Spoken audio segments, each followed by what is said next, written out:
the Law Amendments Committee who said the same thing. He said, what was the point of us appearing if what we said mattered so little? Presentation after presentation after presentation to the Law Amendments Committee said this was a bad bill. The insurance company said it's a bad bill, it won't work. They might have liked some bits of it, but they said that overall it just can't work. The insurance brokers, good, honest, hardworking Nova Scotians who can be found in every community of any size in Nova Scotia, the middle people between the insurance companies and consumers. They came again and again and again to the Law Amendments Committee and said, don't do this. It won't work. It can't work. It can't work. Nothing changed. Accident victims, with or without the lawyers who were representing them, came to the Law Amendments Committee and said, this is not right. It's not fair. They said, if you're going to limit benefits at all, it should be for minor whiplash. And that's all. And now today we have a bill before us that has changed hardly at all from what was before the Law Amendments Committee. Why are people so cynical about politics? Now that's an issue that we could have debate in here for a long time. But one of the reasons surely has to be that on so very many important public policy issues, the public's views are taken to be of no account. Either the government makes up its mind in the cabinet room or back in the departments about what they're going to do, and then they just charge ahead and do it. That was the style of this government under when they had a majority. Now that they have a majority or a minority, they just cut a backroom deal with the other old-style party. But the end result is the same, which is the public feels completely left out and without any meaningful public input into public policy. What was the point of inviting the public to appear before law amendments and not pay attention to their views? No, you can not agree with somebody and still pay attention to them. That's one of the things we have to deal with as politicians, I guess, is people say, well, you're ignoring me. Well, there's a big difference between listening to someone and not agreeing with them and ignoring them. But since this bill as amended contains so very little of what was presented in the Law Amendments Committee, surely the Conservatives and their Liberal allies owe the public an explanation of why that input was not taken into account. Why were those presentations ignored? There has to be an explanation somewhere in the process.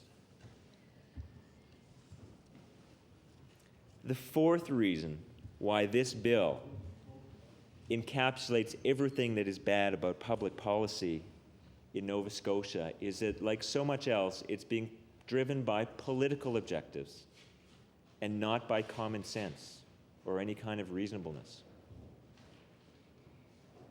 The Liberal Party said that they were going to mandate a 15% reduction in auto insurance rates. The Conservatives said, well, we'll cut them 20%, but it won't be mandatory. And the Liberals, during the recent election campaign, said, our plan is better than their plan because our plan is mandatory. We're going to legislate it. They said, that's the difference between us and the Conservatives, is we'll legislate it and they won't. Well, the election comes and goes. We have a minority Conservative government, and Bill 1 legislates a 20% reduction. Now, never mind that 20% reduction isn't supported by any objective facts. I've read the actuary's report. It doesn't support a 20% cut. It makes a host of very strong assumptions. There's one assumption that's referred to as aggressive. But that was just one. There were several very strong assumptions. What the actuary actually says is if A and B and C and D and E and F and G, then maybe there's enough room here for a 20% cut. But the problem is that most of those assumptions are so strong that they won't turn out to be true. The actuary says that the sample of claims on which the analysis is based is very limited. Those are the actuary's own words, not my words. Those are the actuary's words. And the report raises a question about whether an analysis based on such a limited sample can be accurate. And yet the government says this is their justification for the 20% cut. Because now, instead of being based on facts, it's based on a political objective. They said during an election there'd be a 20% cut. And so now no matter what the facts are, no matter what the analysis is, no matter what's really going on, no matter what they're told in law amendments, they are politically bound to promise a 20% cut and say they can deliver it. Even though the scheme doesn't make sense. See, the insurance companies all said, they said unanimously, that this scheme won't work. They said that if you're going to reduce benefits on third-party liability, then surely it only makes sense for the 20% cut to be on third-party liability and not the whole policy. They also pointed out that the actuary's report is based explicitly on an assumption that the insurance industry is one monolithic being, which of course it isn't. It's made up of a variety of insurance companies, some of which are already profitable. And they will be laughing all the way to the bank. Because, let me repeat that, they are already profitable even under existing conditions. And this will further reduce their costs. It will further increase their profits. So there's a group of insurance companies that are going to be laughing all the way to the bank. There's another group, the larger group, which is sort of in between, slightly profitable or slightly unprofitable. And then there's a group at the end which is not profitable at all. They're losing their shirts. I accept that. The Utility Review Board accepted that. I know there were some of the lawyers especially, who persist in this idea that the insurance companies are all not telling the truth, that they're all profitable, every single one of them. I don't accept that. That's not borne out by the evidence that we have, that we heard at the Utility Review Board or otherwise. For some people, it's an article of faith to say the insurance companies are making it up, but the evidence isn't there to support that. But some of those companies are losing their shirts. And adding a few percentage points to their bottom line isn't going to help them. And those are the ones that said to the Law Amendments Committee, if you pass this bill, we will leave Nova Scotia. And that is going to happen. I don't know if that's a matter of a few days, a few weeks, a few months, but it will happen. It will happen. Because how can a company that is already losing its shirt continue to operate when they've just been mandated an across-the-board cut in their income? How can that happen? It just can't. It can't happen. But to the government, that doesn't matter, because they have a political objective, a short-term political objective. And right now, that's all they're thinking of. They're not thinking about where are we going to be 12 months from today when the freeze lifts, which it will. They're not thinking about 2 years or 5 years. They're thinking about, let's see, between now and the spring budget, when we might get defeated, a few 100,000 more checks are going to go out to Nova Scotians. That's all they're thinking of. That's all they're thinking of. And that's why this province is in so much trouble, because the people on that side of the House are making important decisions based on that kind of analysis. Another reason why this bill encapsulates everything that's bad about public policy in Nova Scotia is that they're refusing to consider all the options. Yeah, and I think everybody in this House knows what I'm referring to. There is another option, a public auto insurance system There are 4 provinces with a public auto insurance system: Ron, British Columbia, Saskatchewan, solutions right here. Manitoba, Just the one page. and Quebec. No, the public auto bill. And Yeah. Madam Chair, no matter what the other parties say, they can't evade the fact that public auto insurance works. It works, period. It just works. The public auto insurance promises deliver the lowest and fairest rates Higher license registration. to their citizens. And you know, one of the interesting things is you say, well, you look at these other parties and you say, well, why won't you give this other option a fair shake? We know why the Liberals won't even consider it. It's because we support it. We in the NDP support it. So the way they work is, well, if the NDP is for it, we have to be against it. Now, the Liberals, who are not generally saddled with any concern for consistency, have to deal with the fact that there are 6 Liberal leaders across Canada who support public auto. So every time they cast their silly slings and arrows our way about public auto, they're also shooting them straight at 6 other Liberal leaders in Canada, which, just to refresh the memory of the House, are the Liberal leaders of British Columbia, who's now in charge of the system out there and has decided not to change it. The Liberal leader of Alberta, that bastion of free enterprise, is now in favor of public auto, because you have to remember the citizens of Alberta have lived for a long time with public auto to the left of them, public auto to the right of them, and the people of Alberta know that it works. You have the Liberal leader of Saskatchewan. Of course, when the Liberal Party was in power in Saskatchewan, which is a long time ago now, but nevertheless, they were at one time the government of Saskatchewan, they supported public auto. The Liberal leader of Manitoba supports public auto. The Liberal leader of Quebec supports public auto, which his party didn't bring in, but now that he's got his hands on the controls, he supports it too, as did the last Quebec Liberal leader, because once the system's in place, everybody realizes it just works. It just works.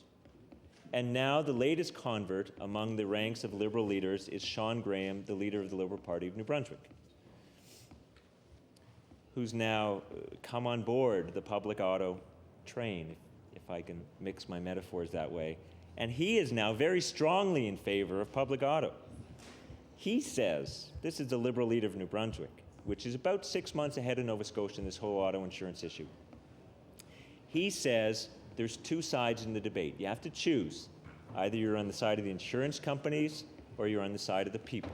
Those are the words of Sean Graham, Liberal leader of New Brunswick. He has said that he and his party are on the side of the people, and that's why they support public auto. But the Liberal Party of Nova Scotia continues to misrepresent the merits of public auto insurance. Maybe the Liberal Party of Nova Scotia should go out to the other 6 Liberal leaders in Canada who support public auto and tell them how they're wrong. Tell them about the great analysis that the Liberal Party of Nova Scotia has done and about how everybody is wrong out there. How the fact that Saskatchewan has had public auto for nearly 60 years and has the lowest and fairest rates in Canada, that they're wrong out there. Let them go to Manitoba and tell everybody in Manitoba that the Nova Scotia Liberal Party knows something that none of them know out there, none of the parties know out there, that none of the people in Nova Scotia know, and that is that they're dead wrong about public auto. Why won't they do that?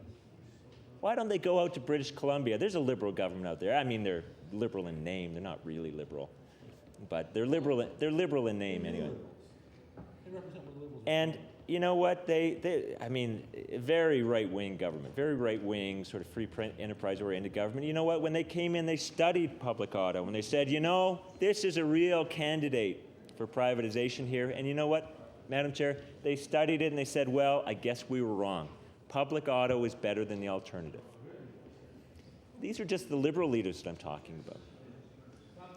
So the Liberal Party, they've kind of painted themselves into a corner here because we support public auto, they have felt compelled to take the extreme opposite position, which is to ridicule it, to misrepresent the facts, to say things that simply aren't true about public auto. I mean, they have access to the same information we do, but they continue to stand up and say things that are simply not true. Not a difference of opinion, but just misstating the facts. So, Madam Chair, there's two possibilities. Either they know that what they're saying is false and they say it anyway, but that's unparliamentary, so I won't suggest that, or they don't know what they're talking about. And I am compelled by the rules of this legislature to assume that it is the second option that's true, because they continue to say things about public auto insurance that are simply not true. And how does that help public policy debate in Nova Scotia? How does it help when you have one party that seems determined to stand up and misrepresent one of the options, an option that's pursued in 4 other provinces, an option supported by 6 other Liberal leaders in Canada? Why do they continue to do that? Because the Liberal Party of Nova Scotia takes as its credo that it doesn't matter what's best for the people, it's what you can make them believe. And they want people to believe that public auto is wrong because we in the NDP support it. Now, the Conservatives are only marginally better. The minister responsible for the Insurance Act has at least been around this House long enough to know that you don't paint yourself into a corner. You don't completely rule out an option that is plainly working in 4 other provinces in Canada. He knows that he has to leave the door open. And he's left it open a crack. He said, well, if it's what the people of Nova Scotia want, then public auto is what we'll get. But Madam Chair, you know what? One of the ironic things about this bill is that we were told by people who were not at all in favor of public auto is that the best thing that we could do to promote public auto insurance in Nova Scotia is to let this bill pass unamended, because it is such a bad bill. This bill will create chaos and confusion in the auto insurance industry in Nova Scotia. We can count on it. It will happen. We were told in the Law Amendments Committee that it will happen, and it will happen. So why are they doing this? Why won't the government and the Liberals even consider, in reasonable terms, an option that works in 4 other provinces of Canada that's supported by 6 Liberal leaders across Canada? Why won't they do it? Why? What is going on that they won't even consider it? And they talk about public auto insurance in the most ridiculous, exaggerated, misstated terms. So, Madam Chair, these are the reasons why this bill is an example of everything that's bad about public policy in Nova Scotia. It is short-term thinking, in this case 1 year, with long-term consequences, trading away victims' rights that we will never, ever get back. Second, it is a sacrifice of the rights of the most vulnerable among us, the hurt, the injured, those in pain, those who are suffering as a result of motor vehicle accidents, with the objective of padding corporate profits. And padding corporate profits in the hope that if only the companies were profitable, then they might offer the people in Nova Scotia a fair deal on auto insurance.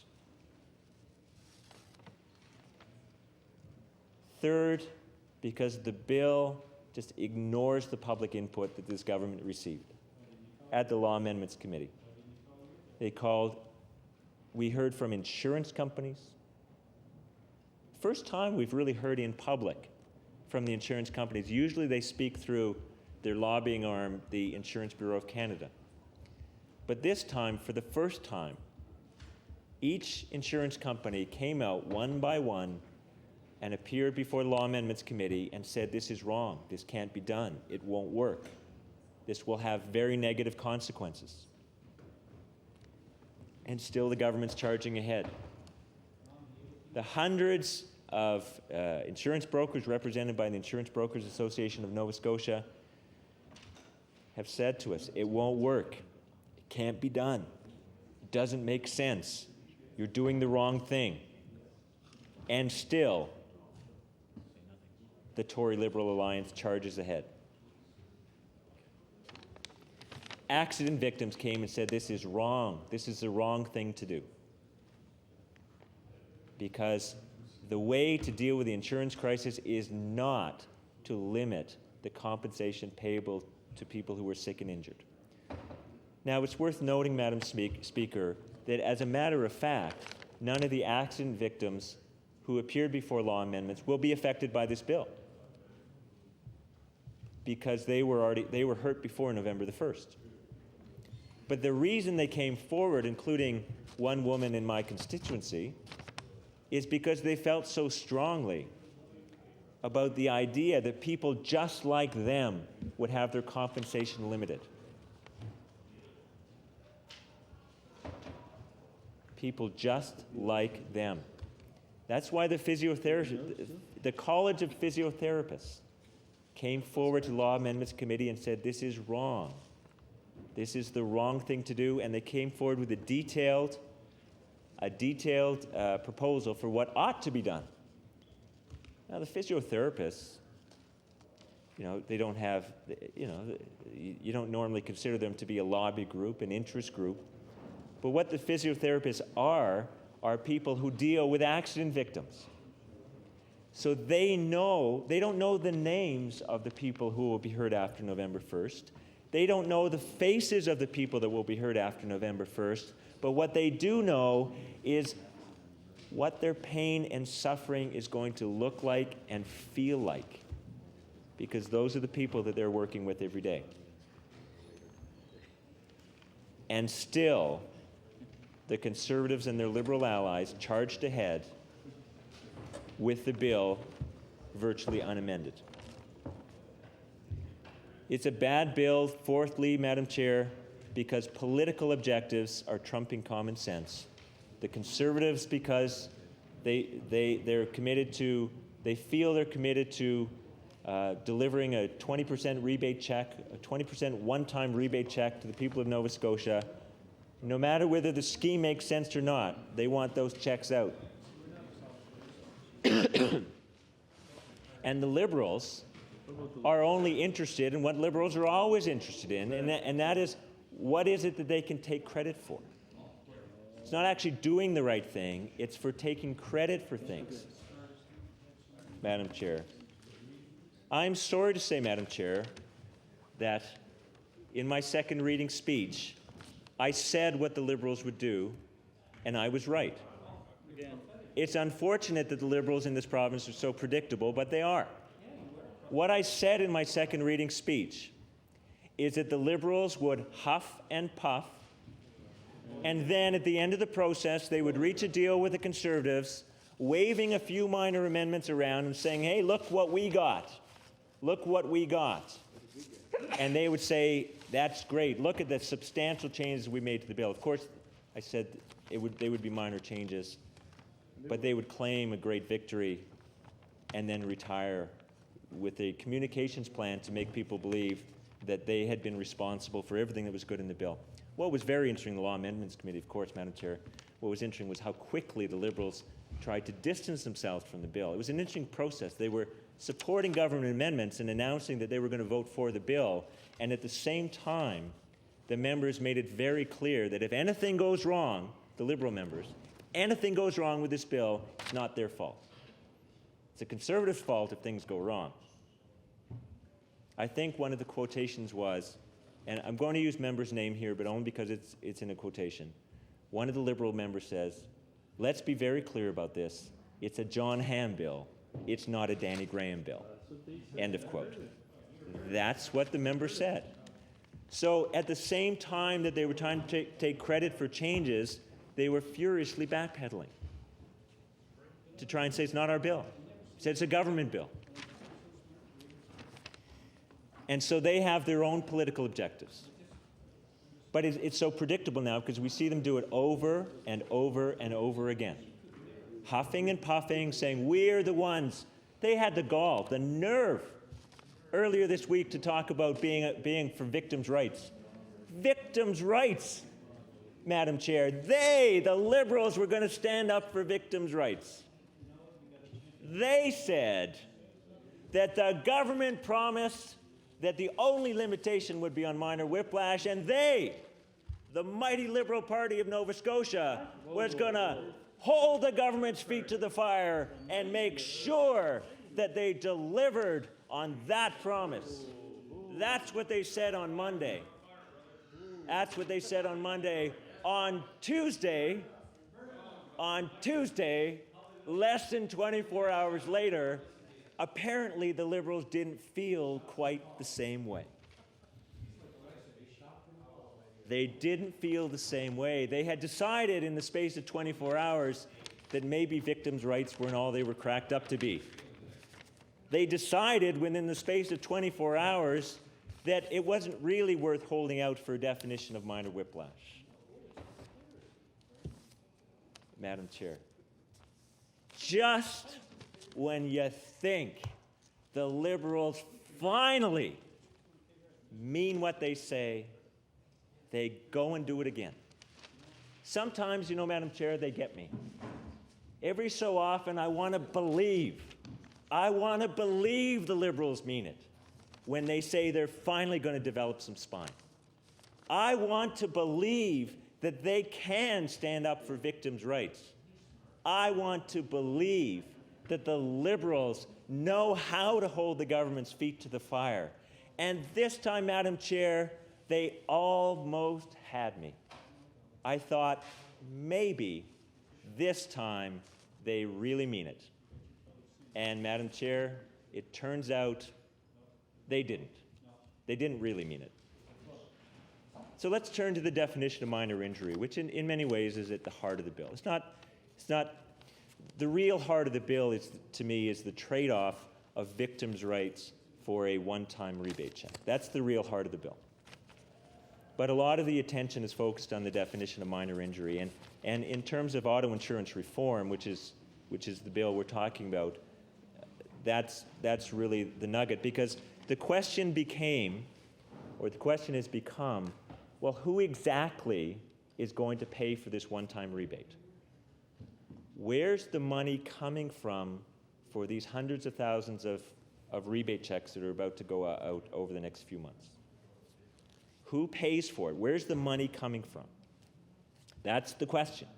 And that's really, the whole definition of minor injury can very quickly become very technical. But what it's really about is whose pocket is going to be picked in order to pay for this rebate. Now, the government said, and the insurance industry said, and the Liberals said, that all they were after was minor whiplash. Well, that was never true, Madam Chair. It was never true. There was never enough money in minor whiplash to fund the Liberals' 15% cut, or to fund the Conservatives' 20% cut, or to do what the insurance industry said it wanted to do. There was never enough money there. Never. Never. Neither the Conservatives nor the Liberals could produce one iota of evidence that if you restricted the definition of minor injury to minor whiplash, that you could deliver a 15 or 20% decrease. In fact, based on the actuaries' report that we do actually have, it's my own estimate that it would be more in the order of 2 or 3%. Now, either the Liberals knew that and decided to say something different, or they didn't know it and said it anyway. Either one is not much of a compliment to their contribution to the public policy debate in Nova Scotia. Either they knew and didn't tell the truth, but that's not parliamentary, so I won't suggest that, or they didn't know what they were talking about, which is more likely, I think. Now, the Conservatives did the same thing. They said all they were after was minor whiplash, except they said, well, the Liberals said 15%, so the Liberals had to top that, so they said 20%. But it was never there. The actuaries' report made clear that you have to have a really tough definition to generate the kind of savings to justify a 20% cut in automobile insurance premiums. It's got to cover almost everything, because that's the only way you're going to find enough money. So the whole debate during the election about which plan was better, the Conservative plan or the Liberal plan, was based on a false premise that they could actually deliver. So the election's over, it becomes clear that they can't deliver. The fundamental equation, Madam Chair, is very simple. You can't have a gentle definition and big savings. If you want big savings, you got to cut out the rights of a lot of people. If you don't want to cut out the rights of a lot of people, then you've got to have a tough definition. Or if you don't want to cut the rights, you can't have the big savings, I should say. You get one or the other. But what the Conservatives and Liberals continued, and to a certain extent do still continue to try and do, is make people believe that all that's at issue here is a minor injury. It's a little like, and if I could use, Madam Chair, if you'll excuse me for another analogy, it's a little like having a mayor of a town, and the mayor doesn't like animals. But he knows that if he passes an animal extermination bylaw, that won't be very popular. People won't like that very much at all. So he has a bright idea, and he says, I know, we'll call it the rat extermination bylaw. Except we'll define a rat to be any animal that's not an elephant or a bear. And then when the animals start coming in, when they start coming in and the townspeople are in an uproar and they say, what's going on here? The mayor stands up and says, what are you worried about? It's only rats. He says, look at the bylaw. All these animals that you're complaining about, they're defined to be rats. Who, and the mayor says, who can be in favor of rats? Well, it's exactly the same thing is going on here. Exactly the same thing.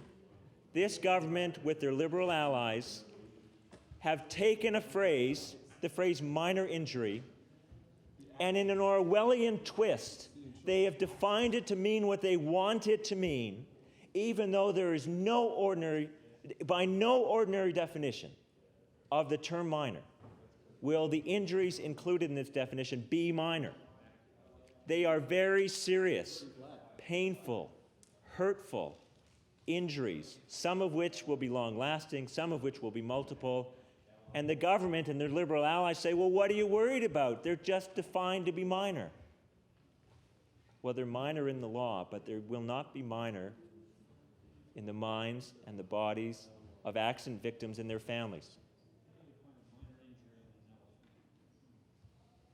Madam Chair, this is what the government and their Liberal allies are doing, is they're taking a word, minor, and defining it to mean something completely different from any ordinary definition of the word. And then they say to the public, all we're doing is limiting compensation for minor injuries. Well, the Liberals said, that's no good. Remember, this is the same guys that on Monday were on the side of victims' rights. These are the same guys who, on Monday, said they were going to hold the government's feet to the fire. These are the same guys who said the government promised minor whiplash, we're going to hold them to minor whiplash. Well, it's a good thing the NDP's here, Madam Chair. Because it was us. Madam Chair, it was us. It was we in the NDP who proposed a definition of minor injury that would include that would be just minor whiplash. We said if the insurance companies say that's what they want, if the Conservatives say that's what they want, if the Liberals say that's what they want, then we'll give it to them. And we did our research. We studied what would be a widely acceptable definition of minor whiplash. And there is a task force known around the world as the Quebec Task Force that developed a 4-step scale of whiplash-associated disorders. It's the WAD scale. For any members who were in the Law Amendments Committee, this WAD scale was discussed at length and in detail by the College of Physiotherapists. And And we said, okay, there's 4 steps in the scale. We're proposing step 2. Step 2 as a definition of a minor injury. Now, there were some people who came before the Law Amendments Committee and said that's too tough. It should be step 1. If it's anything at all, it should be step 1 of the WAD scale. But we said, okay, no, we'll go along with the Liberals and Conservatives and what they say they want. We'll go with step 2. So we proposed a definition, and guess what happened, Madam Chair? Every single party in this House had said at one time or another that they were in favor of minor injury being defined to be minor whiplash. We proposed the definition. What happened, Madam Chair? Just to refresh the memory of people who were not there, there was only, how many parties voted for it? One party voted for it. The New Democratic Party voted for what we said we were going to do. The other parties, the Conservative Liberal axis, voted against it. The Conservative and Liberal alliance, when presented with a definition of minor whiplash,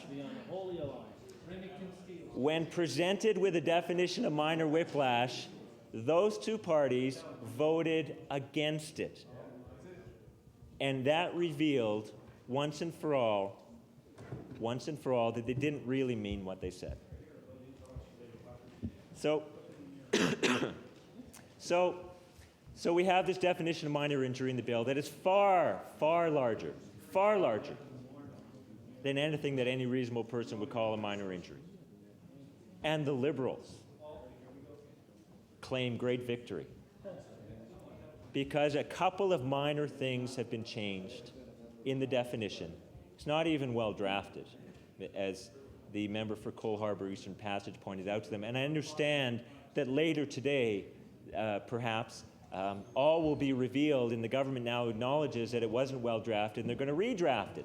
So we're going to see another definition of minor injury that may try and capture the intent of the Conservative-Liberal alliance. And then the Liberals accepted other changes in the regulations about what's not included in a minor injury. But here's a funny thing. The definition of the regulation starts with these words, for greater certainty, end quote. And I don't know if the Liberals know it, but the government is mocking them by using those words. Because when lawyers use those words, what it means is that we don't think it really meant this anyway, but just to keep them happy, we're going to say it. Now, if the government truly believed that those things in the regulations were included in the previous definition of minor injury, they wouldn't use those words, for greater certainty. But they're there, and it's just a shot at the Liberals to say, listen, you guys say you want this is what you need to make a deal, we'll say it, but we're not even acknowledging that this makes any difference. So we come out of the law amendments process, dealing with the bill that's before us today here in the Committee of the Whole House. And we have 2 versions. And it reminds me of a song, which I don't think it would be polite to repeat here in the House. Order, please. Time is up. Oh.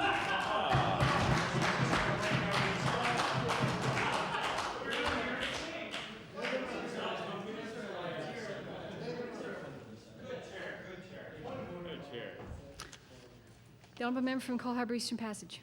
Thank you, Madam Chair. I understand that the question period ended at 1:37, but there were at least 2 or 3 introductions done in that time period. And then we had the minister, the Honourable Government House Leader, move to go to Committee of the Whole, and there was a little confusion around that. So my only point is I think that there actually is probably 5 minutes left. I'm not sure where the calculation comes from, but just for the record, I think that maybe there might be some calculation change. Thank you for that information. I actually wasn't keeping track of the time myself, and I apologize for that, so perhaps you can take another 5 minutes.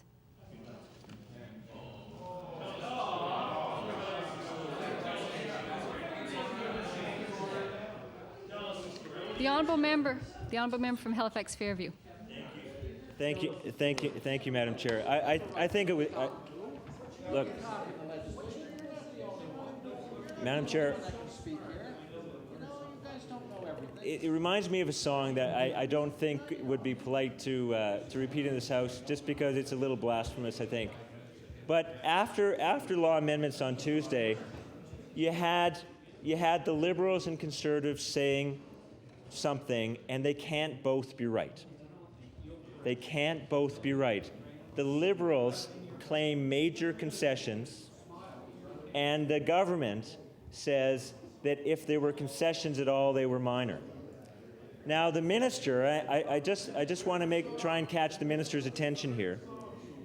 The minister, after cooking up a deal with the Liberals, says that he ran it by the government's actuary. Now, as far as I knew, and as I had been previously informed, the government's actuary is no longer on the government's retainer, was not available for discussion or explanation. However, somehow, within a space of less than 24 hours, the minister was able to consult the actuary and get an opinion that the change in the definition didn't make any difference in the actuary's analysis. So I will say directly to the minister, the last time that we spoke about this, I asked the minister to table the actuary's report, and he stood up and said he would table it, and he did. And I thank the minister for that. But on Tuesday, on a very important point of public policy in Nova Scotia, the minister said that there had been further consultations with the government's actuary dealing specifically with the amendment that was put forward by the Conservative-Liberal Alliance, and that the actuary said this did not make any difference in her analysis. So what I would like to do is ask the minister to table that further opinion from the actuary so that we can judge for ourselves the professional opinion of the actuary on whether the Liberals did or did not get any significant concessions from the government. Mr. Speaker, Madam Chair. Oh.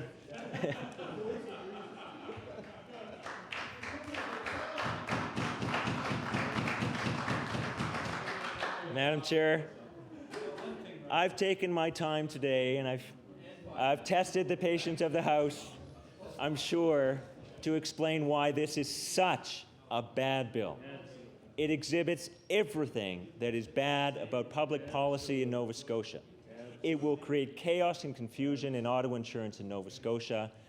Madam Chair, this is a bad bill, and all at a time when we know there is an alternative that works and will deliver lower and fair rates to Nova Scotians. And I look forward to the day when I can talk further about that option. Thank you, Madam Chair. The honourable member from Richmond.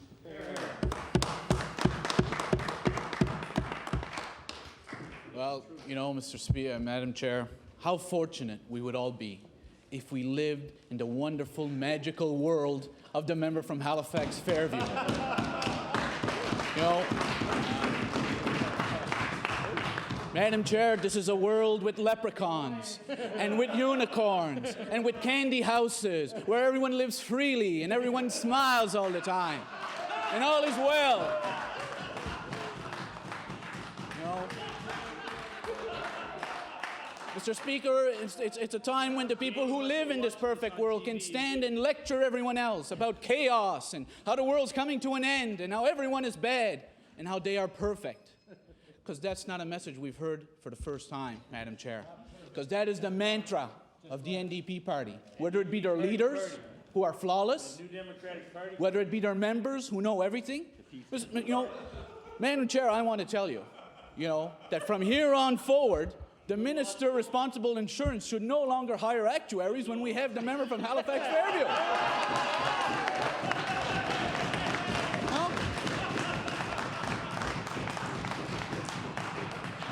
Madam Chair, I move today that the Department of Justice fire every lawyer they have and hire the member from Halifax Fairview. Madam Chair, I move that the entire civil service be given their pink slip and that we hire the member from Halifax Fairview.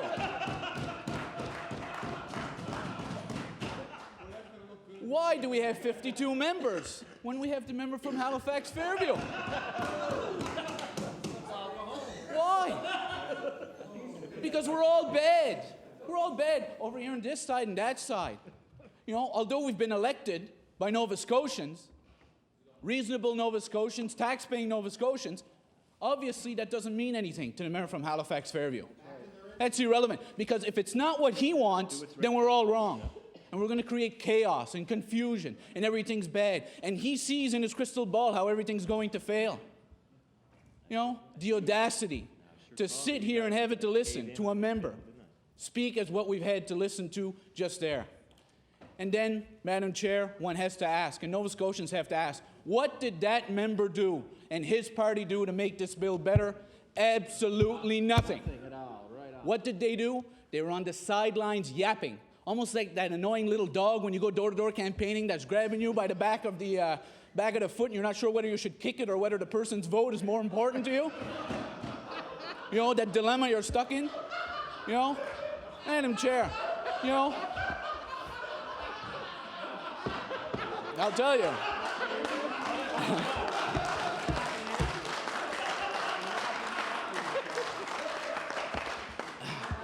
It's a dilemma many of us have faced more than once. And we thought it was over after the campaign, but we've got it here in the House again, Madam Chair. But you know, Madam Chair, it is a sad day when you see a responsible political party that says it is concerned about an important issue facing Nova Scotians. A party that goes out and campaigns saying they want a better deal for Nova Scotia families. And yet when they arrive in this House, they forget about that term the minute they walk through the door. Because now it's about politics. It's about forcing an election. It's about going back to the polls. It's not about good public policy. Madam Chair, we've been sent here, every one of us, with a clear mandate from Nova Scotians saying there's a problem with insurance and we want you to fix it. But more importantly, Mr. Chairman, Nova Scotians clearly spoke on August the 5th. And as much as the NDP cannot accept it, they have spoken. And when they were given the option of public insurance or private insurance, they voted against it. They clearly did. And until that party recognizes the results of August 5th, they will continue to be irresponsible in their actions here in this House. Yet was it only Nova Scotians who said no? Let them rhyme off all the premiers they want, all the leaders they want. The people are the ones who are never wrong. And they weren't wrong in New Brunswick when they voted elected one NDP. They weren't wrong in PEI when they elected none. And they weren't wrong in Newfoundland when they only elected 2.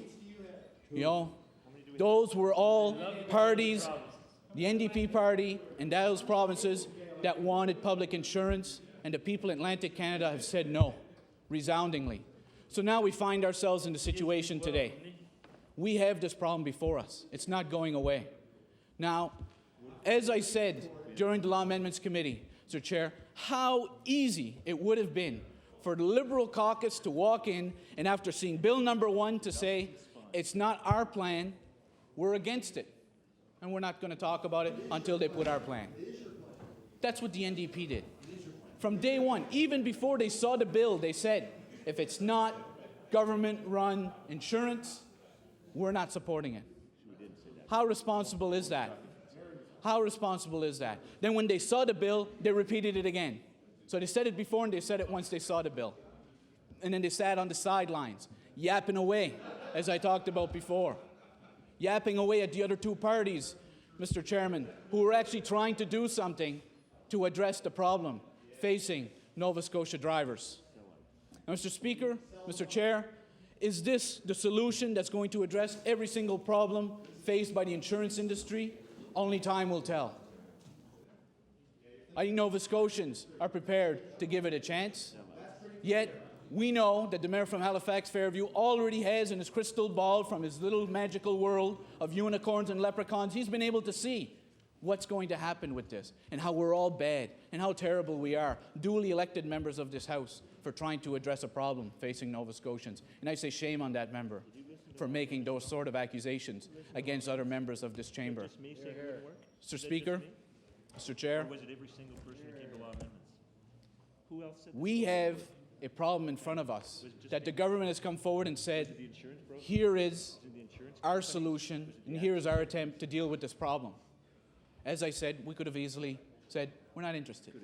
Or we could have gone to law amendments and put everything in the bill that we wanted. But you know what would have happened? The government would have never called the bill. So then what? Then what do we do? Is that going to solve Nova Scotians' problem? Is that a better deal for Nova Scotia families if the bill's never called? You know? See, the leader of the NDP says it isn't. Well, why don't we at least try? You know?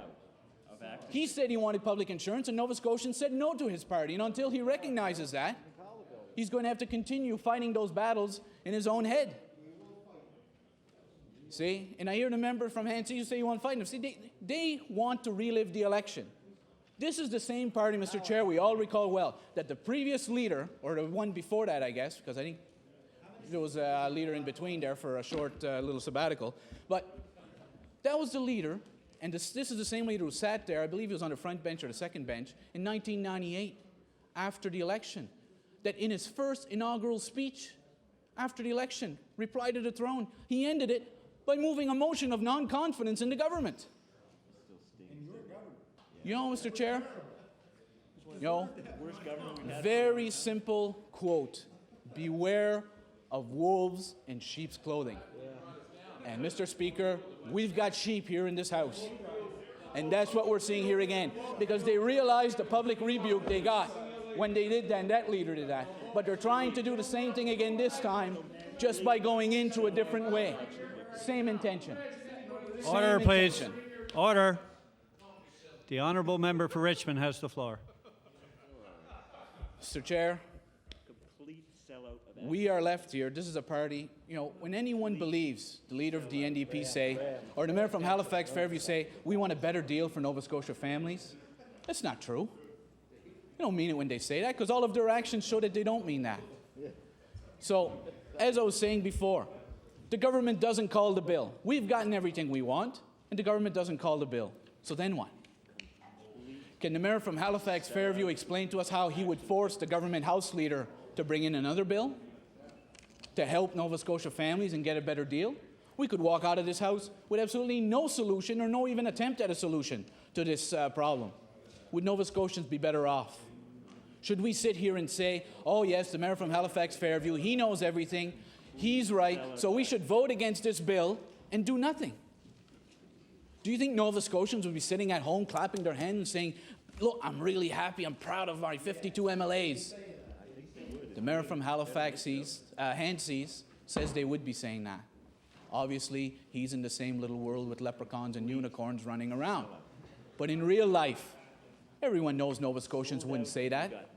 They would say that they were disappointed and that they sent a minority government in Halifax to work together.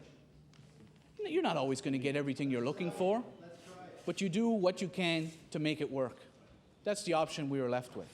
So, Mr. Chair, let's go to say, maybe the Liberal caucus would have said, all right, the NDP and public insurance, government-run insurance, is the solution.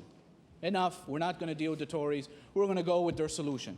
So then, you know, naturally, we'd have turned to, well, where is their solution? Where is the plan? So naturally, what we would have done, we would have pulled out our bill book and we would have looked at Bill number 4. Now, what's Bill number 4? Bill number 4 is an act to ensure the lowest and fairest rates for automobile insurance through the establishment of a public automobile insurance corporation. So, naturally, Mr. Chair, what we've heard throughout the campaign, you know, the leader of the NDP one day said, well, I can't tell you how much your rates will be lowered. A few days later, after some heat, he said, it'll be 30 to 50%. Next day, how much will it cost? Not sure. Day after, well, I think it's $2 million. Mayor from Halifax Fairview said that's too low, it's going to cost more. You know, it was just rolling out as they went along. You know, but Mr. Speaker, Mr. Chair, here we have a party that has come into this house, Mr. Chair, if the Mayor of Halifax Fairview has accusations he wishes to make against my statement, let him stand in his place on the record and say them. Other than that, I would respect that even off record he not make accusations he was not willing to state. Order, please. The honourable member for Halifax Fairview. Thank you very much. I'd like to thank the member from Richmond for ceding the floor to me, because there's a few things that he said that I really would like to address. Is this on a point of order? No, he ceded the floor to me. He invited... Order, please. Order. Order. Order. I heard... Order. Please. I distinctly heard the honourable member for Halifax Fairview challenge the member for Richmond on a number of points. And in fairness to the usual decorum of the House, there's some latitude on heckling and so forth. But the honourable member for Richmond was yielding the floor to the member for Halifax Fairview on a point of order. And if the member for Halifax Fairview misinterpreted that, then he is to keep his seat and allow the member for Richmond to finish his dissertation. Thank you, Mr. Chair. As I was saying before, we have a party that came in here after the election saying they had the solution with government-run insurance and brought in a bill, Bill number 4. Since that time, they've had 2 opposition days in which they could call their own legislation. But yet, Mr. Chair, they've never called Bill number 4. So they want to talk about public insurance, a better deal for families, yet they won't call the bill. Now, is it possible there's something about this bill that they're ashamed of or that they don't want to call? Well, let's look at it, Mr. Chair, very quickly. What does it say? It says, within 30 days of the coming into force of this act, the minister responsible for insurance shall appoint a commissioner who shall, within 6 months of being appointed, develop and deliver to the minister a legislative proposal for the establishment of a public automobile insurance corporation of province. That's the $2 billion. So six more months. If these guys had all the answers, why don't they have the legislative proposal? Why is it not in Bill 4? If they could say, if the leader could, in all sincerity, say 30 to 50% reduction, what the startup cost was, no fault, your license registration is not going to be tied into your driving record, all of these guarantees, why? Well, now we have a new revelation.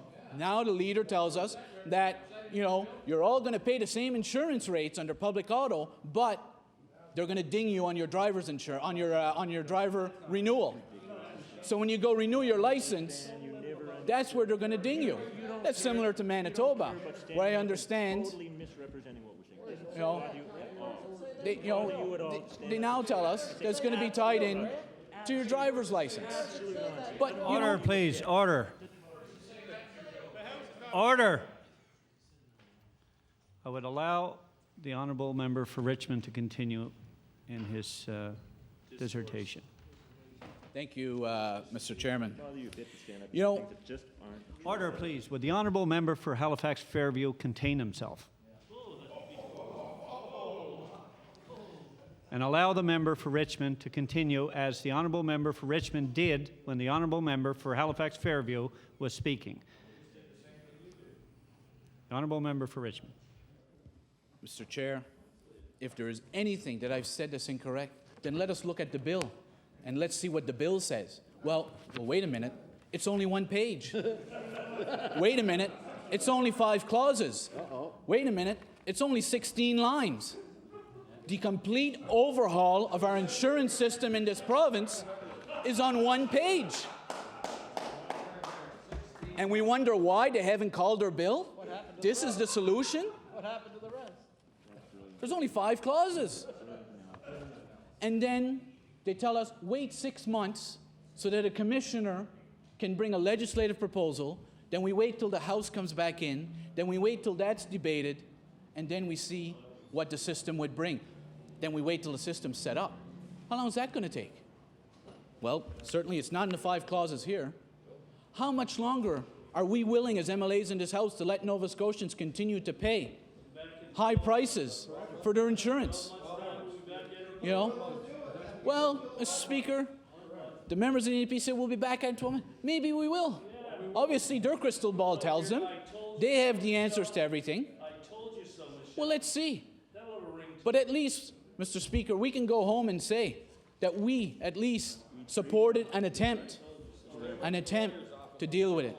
And if there's one betrayal in this province, Mr. Chair, it came from the NDP caucus. who have the title of Her Majesty's Loyal Opposition, who, when dealing with such an important public issue, went on the sidelines and started yapping from the sidelines. When there'd be a scrum, you'd see the government, you'd see the Liberals asking, what discussions are you having and how's it going? And then you'd see the leader of the NDP sitting behind there, waiting till it was done to come forward and say, bad Liberals, bad Tories. But I'm doing nothing to make this bill better. So let's go to the day of law amendments. The member from Halifax Fairview says, we brought in amendments. Amendments coming from a party that said they'd vote against the bill. Imagine the audacity. And then he gets, during law amendments, starts to lecture us how bad we are, a party that wasn't even part of, wasn't even part of the process. It was as if they were irrelevant because they chose to be irrelevant. They chose to be irrelevant. That's what they were doing, So let me point out one more thing. Do you know what I waited? Do you know what I expected during law amendments? I figured, okay, Bill 4 doesn't tell us much. I figured they're going to introduce amendments to change this act to make it public auto insurance. I figured, let's see them. We haven't seen the bill. I'm sure they're going to bring it here. They must have their amendments ready to revamp this bill and to make it as public auto. Did that happen? No, not at all. Then we hear the member from Halifax Fairview, say that we didn't support his definition of minor injury. And he said that's the definition the NDP would have used, and that's the definition the NDP wanted. Well, wait a minute. That's the party who said that they wouldn't put any sort of restriction at all. But now this is the definition they wanted. Well, which one is it? They're even confused. Because what happened was, after they said they didn't want to be part of these discussions, then the leader of the NDP said, look, no one's paying attention to us, the cameras aren't on me, no one's asking for a comment, we better do something here. Say you're putting in some amendments to change a comma or a clause, just so we can get a bit of attention and say we're trying to be responsible. No one bought it. They were not being responsible. They weren't there. They didn't even attempt to say, okay, we agree.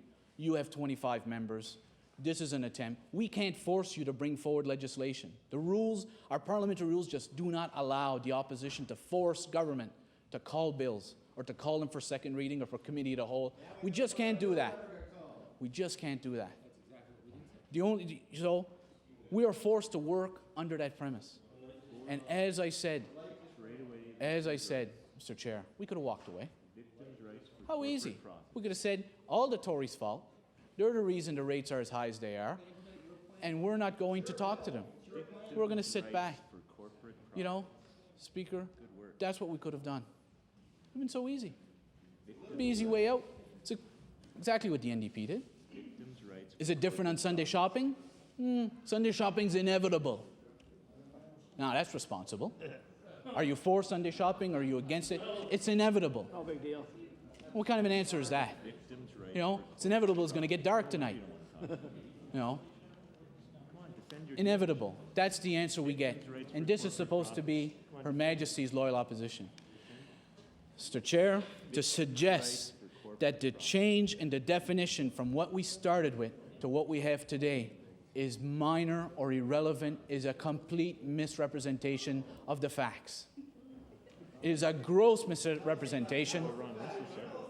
When we now hear the mayor from Halifax Fairview tell us 90% of injured Nova Scotians will fall under minor injury.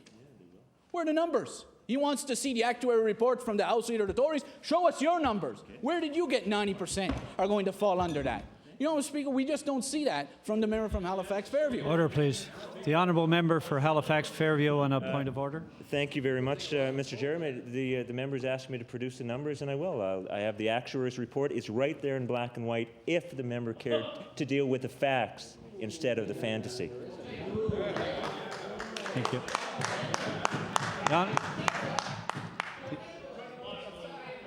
Order, please. Order. The honourable member for Halifax, or for Richmond, has the floor. Well, Mr. Speaker, a member who came to this House today knowing he would speak for 1 hour on this bill and would give figures such as that and who stands up and says he'll provide them and doesn't have them, I'll let members of Nova Scotians judge for themselves as to the reality of that type of statement. But, Mr. Chairman, as I was saying, Order, please. I presume the honourable member for Halifax Fairview will be tabling the document that refers to those actuaries. The actuaries report that will back up the figure I use is in this report, which has already been tabled in the House and distributed to every single member. Unlike the member for Richmond, I read it. Order, please. Order. What we have here is a difference of opinion between two members, and I now recognize the honourable member for Richmond. Yeah, can't even recognize. Let me try to provide a bit of direction for the mayor from Halifax Fairview. He has there, in what he's prepared to table, the initial actuaries report when the bill was tabled. Because of the fact that they were yapping on the sidelines while actual responsible MLAs were doing their work, there has been a number of actuaries report, and that is now outdated, what he has there, because of the changes that has taken place since that time. And had he been a responsible member taking part of this, he would know that, Mr. Chair, rather than stand up here and embarrass himself by providing an actuarial report that is clearly outdated based on the changes made. Order, please. The honourable member for Halifax Fairview on a point of order. Thank you, Mr. Chairman. The report to which I referred is headed Final Report, and if there are further reports, I invite the member to table them. Every member of the House was given a copy of the so-called Final Report. If there are further reports, every member of the House should be entitled to see them. Okay. As I've indicated, order, please. Order, please. As I've indicated earlier, this is a matter of a difference of opinion between two members. It is not a point of order. And I now recognize, order, please. I've asked the honourable member for Halifax Fairview to respect the rights of the member for Richmond. I recognize the member for Richmond.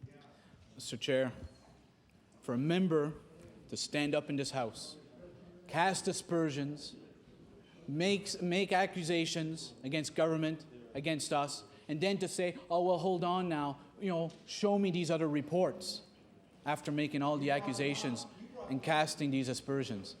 When I was talking about the yapping and the sidelines, that's what you're seeing. But let me give you another example. When we were in law amendments, the definition was tabled by the chair. Remember from Cole Harbour Eastern, put a hand up. Remember Halifax Fairview? They said this definition will not protect people who are in comas, and they will not protect people who have serious burns, and they will not protect people who have a major limb that's amputated, and they will not protect chronic pain. That's the speech. Then once they were done off their soapbox, the chair said, well, excuse me, in the regulations for greater certainty, minor injury will not include coma, serious burn, major limb, or chronic pain. So there you go. Once again, that is the facts of what we're dealing with. Yet, the mayor from Halifax Fairview, after saying how terrible that those 4 items would be in this minor injury, once he's told it's not in, the Liberals got minor changes. There's no serious change. They're trying to claim victory, and they're running through the streets with flags, and they've overcome the province. Give me a break, Mr. Chair. Who's buying that? Then he sits back and he once again takes shots at the government and at the Liberals for actually doing something that can put money back into the pockets of Nova Scotians. That's what we've done.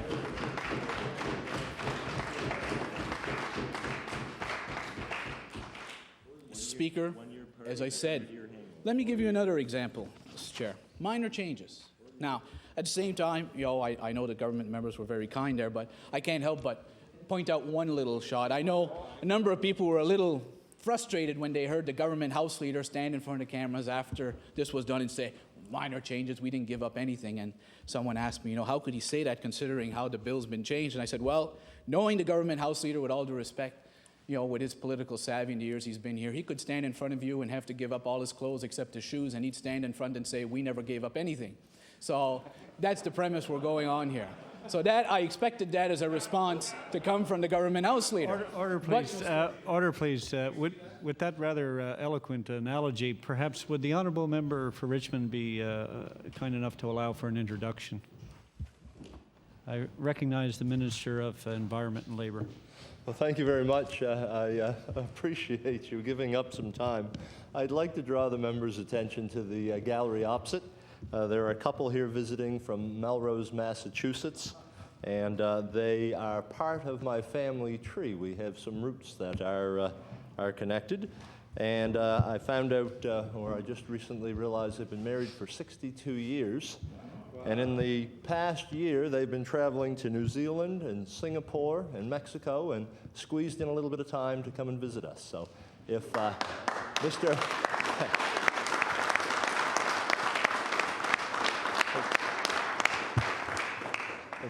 Elmer and Enid Wolf are here to join us today and take in some of the entertainment that has taken place this afternoon. So thank you very much. Yes, I too would like to welcome our very special couple here in Nova Scotia to the oldest seat of responsible government in Canada.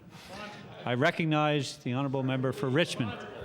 Thank you, Mr. Chair, and certainly I want to welcome our visitors from Massachusetts also. Certainly is a great deal of my extended family that migrated down to the Boston, Massachusetts area many years ago. So we've often been accused of having stale debate in this House, and I'm certainly hoping they'll return to Massachusetts and not accuse us of the same thing today on this debate. Mr. Chair, I can't emphasize enough.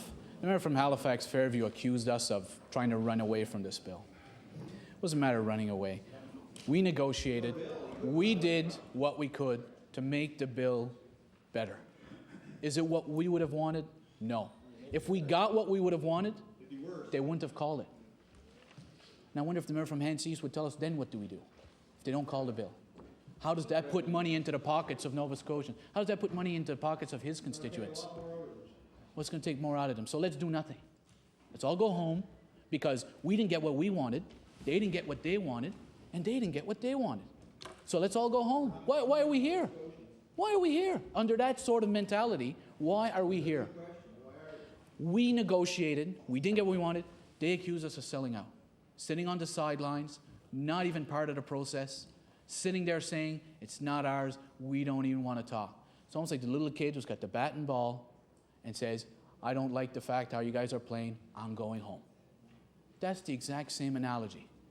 And that's what they've done. Yet rather than going home, they just kind of stayed a little bit off the field so that they could make sure they could keep shouting at the others, making sure that they weren't getting too much attention. That's what's happened here. When I said during law amendments that this is a John Ham bill, not a Danny Graham bill, that was the truth. This is the government's bill. They are going to go forward with this. If it's not their bill, they don't have to call it. It's a coalition bill. They don't have to call it. It's not a coalition bill. It was the government. They called the legislation. They decide what's going to be in it. Is this bill exactly what we would have wanted? No. Is it a legitimate attempt to try to solve a problem that's affecting Nova Scotians? I think it is. Is it perfect? I'm not perfect, so who am I to say what's perfect and what's not perfect? Obviously, I'm not in the same shoes as the mayor from Halifax Fairview, who seems to be much better, a much better judge when it comes to that, because we live in two different worlds, as I said before. Mr. Chair, only time will tell what this bill is going to do. Is it a legitimate attempt? Well, Mayor from Halifax Fairview has told us it's going to cause chaos. The insurance industries are all going home. You're going to lose all sorts of money out of your pocket. Everything's going bad. Well, I seem to have a different view. I think Nova Scotians have a different view. Nova Scotians told us on August 5th, go to Halifax, work together, and try to find a solution to this. You're not all going to agree because you all have different ideologies. You all represent different parties. So you're not all going to agree. We realize that. But what can you do to work together to make this happen? Well, let me talk about a few other changes in the bill. There was a provision there which didn't make it clear as to what would happen with sick leave provisions for someone who was injured. The language now has been strengthened to make sure that people do not lose any of their sick benefits as a result of an accident. That's been changed. There was some concern about housekeeping, whether that was still going to be allowed in there as a compensable loss. The language has now been strengthened to make sure that that's in there again. We've also taken the definition, which was initially in the regulations, which Cabinet could have changed on its own. without consenting this House. That's now been put into the Act, which means that any time a government wants to try to change that definition, they will have to come before this House and seek the approval of the duly elected members of this province. To hear the mayor from Halifax Fairview get up and say, the changes made today can never be undone. Nothing cannot be undone here in this House. Any sort of act can be amended.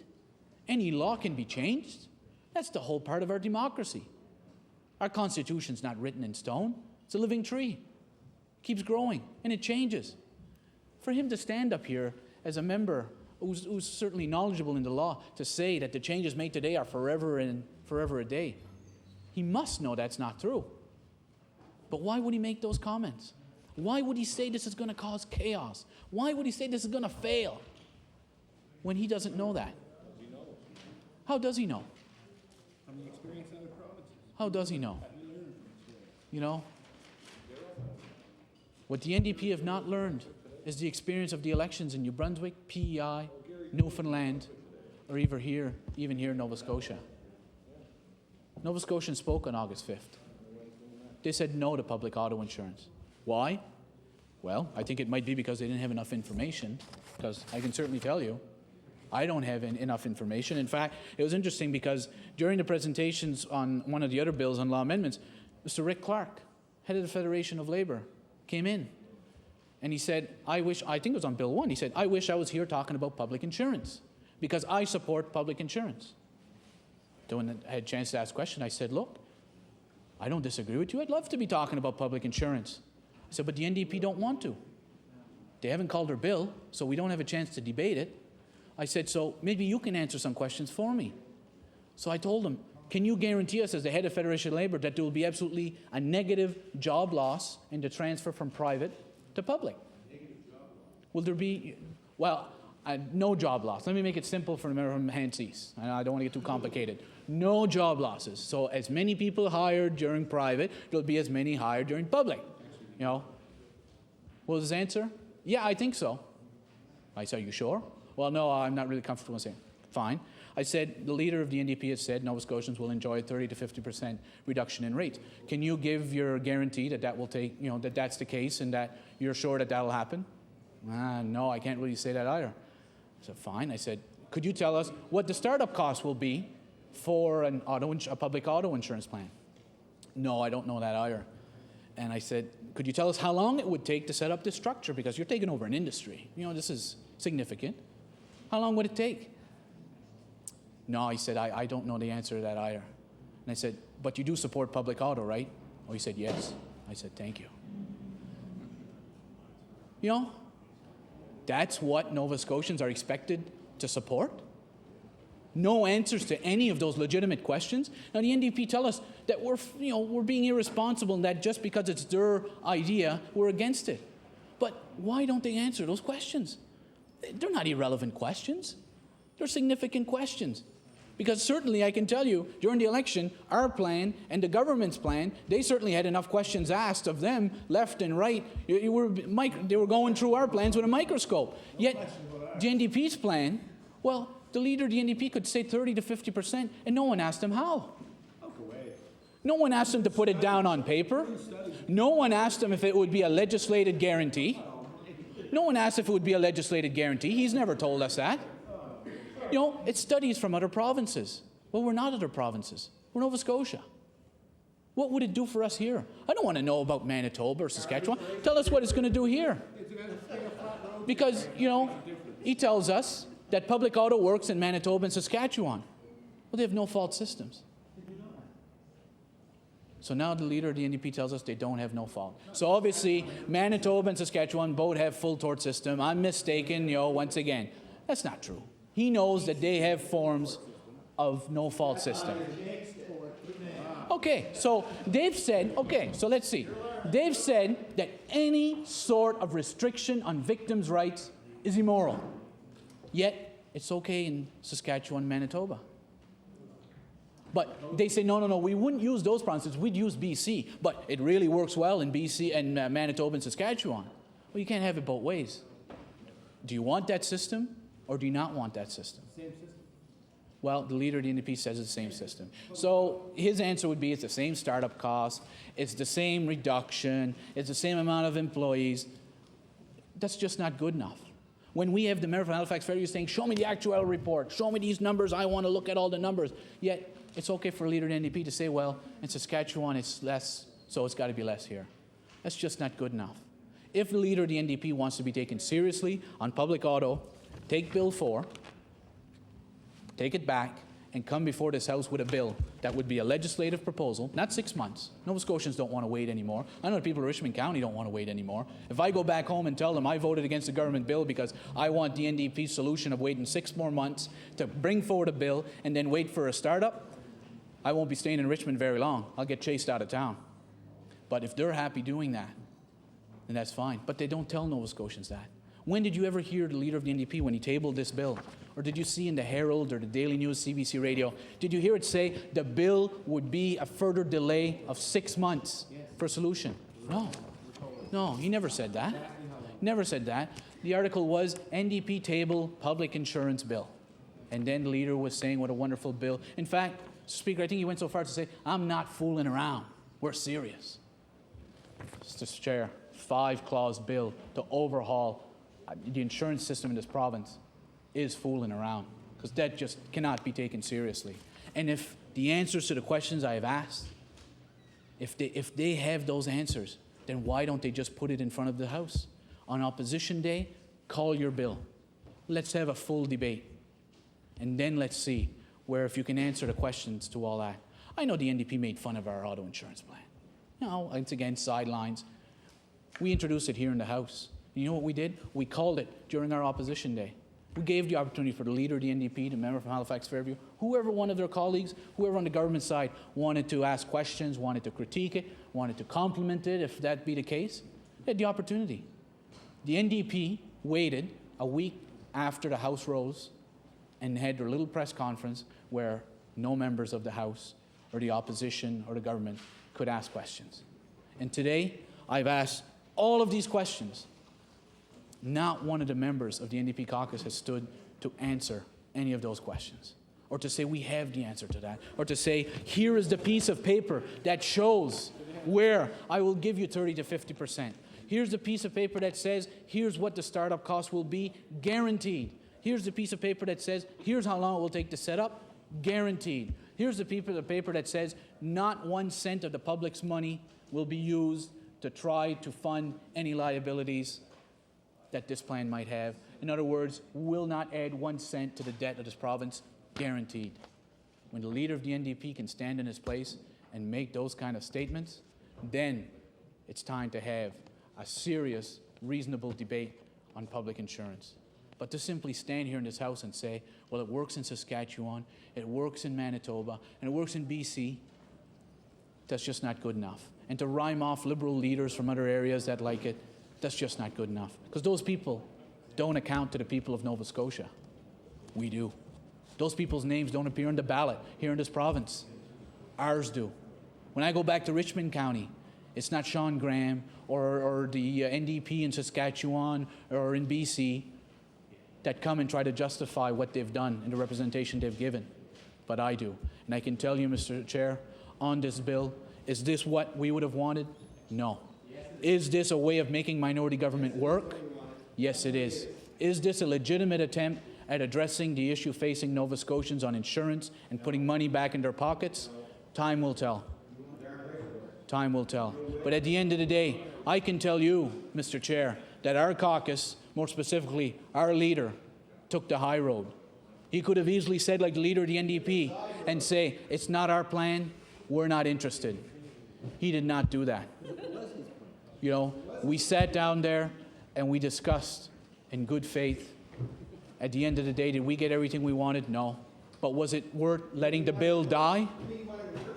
Is it worth letting the bill die? It clearly wasn't. If the mayor from Hants East is proud of the fact they were sitting on the sidelines throughout all this debate, that he can go home and tell his constituents, I did absolutely nothing to address the insurance crisis in this province, then so be it. I leave that to him to go back and tell his constituents. I know that our caucus can go back and say, we made minority government work. There may be a day where we won't be able to support the government.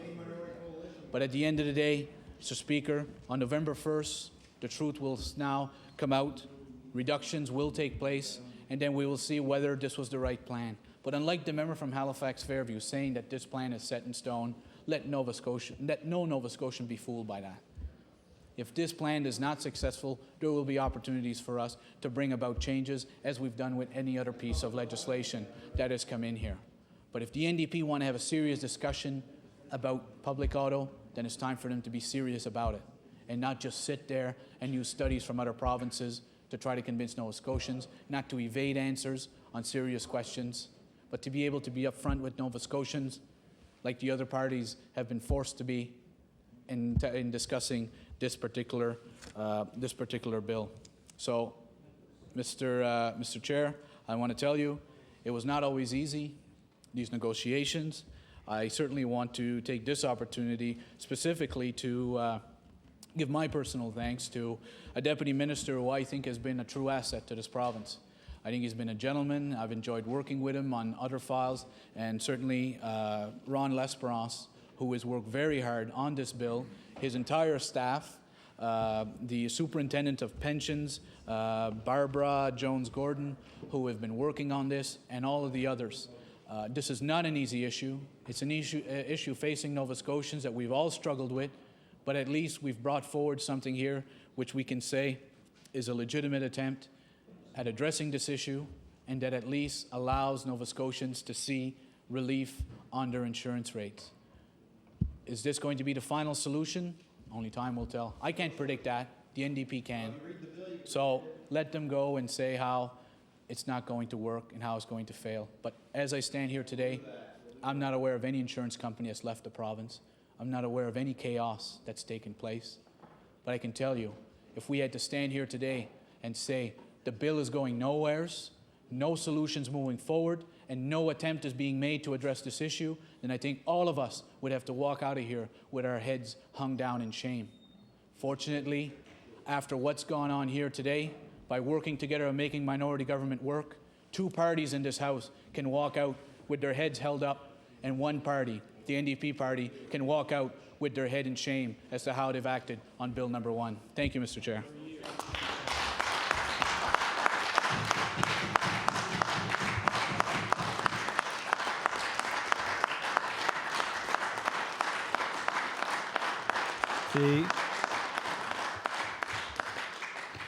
The Leader of the Official Opposition. Thank you, Mr. Speaker. You know, Mr. Speaker, it's not often in this House when one has a sense of real shame. But I have to say, over the past 45 minutes, I don't think I've ever been so ashamed in my life for the abuse of the privilege of being in this House to totally misrepresent not only what happened, but what was said, to totally misrepresent. And the member has no problem with it. He'll stand up and say things that are completely untrue, without conscience. Order, please. I believe the Leader of the Opposition knows that's a little bit over the line, and perhaps if he were willing to rephrase his terminology, that would be acceptable. Oh, excuse me, Mr. Speaker. Something that is adverse to the truth. Without a logical conclusion at all, Mr. Speaker. The member just, just we'll try to take a little piece of it. For example, maybe the member doesn't know this. Maybe he is so divorced from the reality of what's going on in the House of Assembly and what goes on in law amendments that he doesn't know, for example, that before the Liberals had any amendments, before they were willing to even to say what they were going to do, I took our amendments. I took our amendments and went across the street to the Liberal Party office and sat in the office with his leader and his researchers and explained our proposals, our amendments to this process. Because the commitment that we made to the people of Nova Scotia was that we were going to use this process to try and ensure that even if we disagreed with a piece of legislation, that the best possible piece of legislation would go out through the doors of the House. And if that meant cooperating with the members of the government, we were going to do that. And if that meant cooperating with the members of the Liberal Party, we were going to do that. Because what was most important was not, as the member for Richmond tries to say, what was in our political interest or what was in the political interest of the government or in their political interest, but what was in the best interests of the people of Nova Scotia. Because that's why we're here. So, Mr. Speaker, maybe he just doesn't know that. Or maybe he's willing to just blatantly misrepresent the truth. Because the reality is, Mr. Speaker, we introduced and we're prepared to introduce and will introduce later on in this process a definition of minor injury, which incidentally was exactly what the members of the Liberal Party, and for that matter, the members of the Conservative Party, said they were going to do. And, you know, this is not, I'm not making this up, you know, it happens that the Liberal leader is on record in Hansard, where he talks about what it was that he was going to do. And he said, this is not in the spirit of what was intended when the voters of Nova Scotia went to the polls on August 5th, and it will be the Liberal Party that makes sure the government that earned government is held accountable for the comments they made in the lead up to the election, and that a minor injury is truly a minor injury, Mr. Speaker. That's what he said. I'm not making it up. I mean, it's here in Hansard, and it even says at the end of the Hansard that there was applause at that point. There was applause. I assume it came from his members, but, you know, perhaps we joined in. I don't remember. But I can tell you, Mr. Speaker, that's what he said, that they were going to ensure that a minor injury was a minor injury. Well, we introduced an amendment to do exactly that. And what does the members of the Liberal Party do? They vote against it. They vote against it. They say one thing, Mr. Speaker, but they do another. And I'm not making it up. It happened in a public forum. And this, Mr. Speaker, the member from Richmond stands up and says, well, it's only the NDP who are against this. I want you to name, I'm sure it's a very short list, name the number of people who came before law amendments and spoke in favor of the bill. The insurance brokers spoke against it. Order, please. On a point of order. Yes, Mr. Chair. I know that the leader of the NDP and the member from Halifax Fairview were quite big on actuarial reports, and considering how he's saying how responsible he was with these amendments, I'm wondering if he'd be prepared to table the actuarial report that his party had done on their definition to show exactly what saving that would give, and if he'd be prepared to share that with the House right now. Because I'm sure being responsible, that's the least he would have done, is get an actuarial report to show that his definition would have given a 20% reduction. Well, it's certainly more of a question than it is a point of order, but I'll leave that to the discretion of the Leader of the Opposition. Thank you, Mr. Speaker. What we did was introduce the very definition that they proposed. They wouldn't introduce that definition. They wouldn't introduce it, Mr. Speaker, because you know what? It would have passed law amendments, because it would have got our support. But they wouldn't introduce it. They wouldn't introduce the very definition of minor injury that they campaigned on over the course of the campaign. They had the opportunity. The member for Richmond could have stood up at any time and moved the amendment, but they refused. Mr. Speaker, I mean, this is the hypocrisy of it. This is the contradiction. Here we are in the House of Assembly, and the member for Richmond pretends that this didn't happen. And he takes his time instead to blather on like a child about a fantasy land. I mean, Mr. Speaker, I don't believe that the people in Richmond County elected the member to come here and to act like that. I don't believe it. I just don't believe it. And I just don't believe it. So, Mr. Speaker, this bill, well, you know something else? I'll tell you the other thing about what the Liberals campaigned on, because when they got pushed and more pushed about a minor injury, what they actually said they were going to do, because they really didn't have a clue about minor injuries, what they said they were going to do was they were going to send it off to the Utility and Review Board. and allow the Utility and Review Board to decide on the final legal definition of what a minor injury would actually be. I mean, that, in the end, I think that's the conclusion at which the great ship of the Liberal Party came to rest again during that stormy debate around auto insurance, Mr. Speaker. So, that's what they were going to do. Because, we don't live in a fantasy land. We live in a world in which people have car accidents, in which people get injured, in which people have to live their lives with the results of those accidents. Mr. Speaker, under this bill, a person can still break every bone in their body. They can be in traction in the hospital for 6 months, and so long as it resolves within a year, you know what they're going to get, Mr. Speaker? They're going to get $2,500. They're going to get $2,500. Maybe. Maximum. That is the cap that the Liberals and the Conservatives have cooperated on. This is the insurance axis, Mr. Speaker. They were in such a hurry to put this marriage together that they never bothered to say, wait a second, what are the children going to look like? Well, we know, Mr. Speaker, exactly what's going to be the result of this injury, and it is an injury, this harm, this bill is going to be. It is going to take very, very serious injury, and it's going to exclude them from appropriate compensation. And who's against it, Mr. Speaker? Well, Coalition Against No Fault is against it. They're against it because they rightly say that a $2,500 cap is an invasion of the rights of people, and that it limits what has been a fundamental right of the people of Nova Scotia. And I know that members of the press often smile when they hear me say this, but it's true. It goes back to the time of Runnymede, back to the time of the Magna Carta, when one of the fundamental truths, one of the inherent rights of people, was that they had an opportunity to stand before an independent court and to have their claim adjudicated without prejudice and to be compensated fairly for a claim they put forward.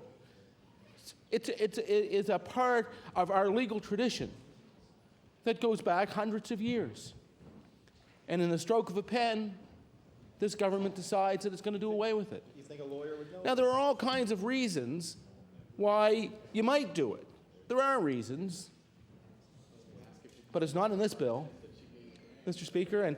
And the member, and I want to tie together the criticism of this bill by the Coalition for No Fault and the criticism that is made often by the Liberal Party and by others of the Manitoba system of no fault, because, Mr. Speaker, I want to underline for people what the difference is. Manitoba does have a no-fault system of auto insurance. But you know what they do, Mr. Speaker? Under the Manitoba system, if you're involved in a motor vehicle accident and you are at fault and you suffer an economic loss so that your family is unable to support themselves, you get paid. You get all your economic loss, every penny of it. That's the way it works, right? So in this province, if you're in a motor vehicle accident and you're at fault and your family suffers an economic loss, do you know what you get, Mr. Speaker? Nothing. Well, that's not technically true. Actually, there are Section B benefits of $140 a week that you can get for up to 2 years, but to try to support a family on it, Mr. Speaker. Not going to happen. What the decision that was made in the Manitoba system, for example, was to take the benefits which in the tort provinces all exist on one side of the accident, all on the side of the person who was struck by somebody else who was at fault, to take those benefits and to distribute them to both sides of the accident so that people who are injured are fairly compensated. That's what the no-fault system is all about, and that's how it operates. Is that what this bill does? Absolutely not. In this province, Mr. Speaker, you'll still receive, if you're at fault in a motor vehicle accident, and let's remember, and this is part of the theory of no fault, let's remember, nobody plans to have an accident. You don't get up in the morning and say, I think I'm going to go downtown and get in a car accident.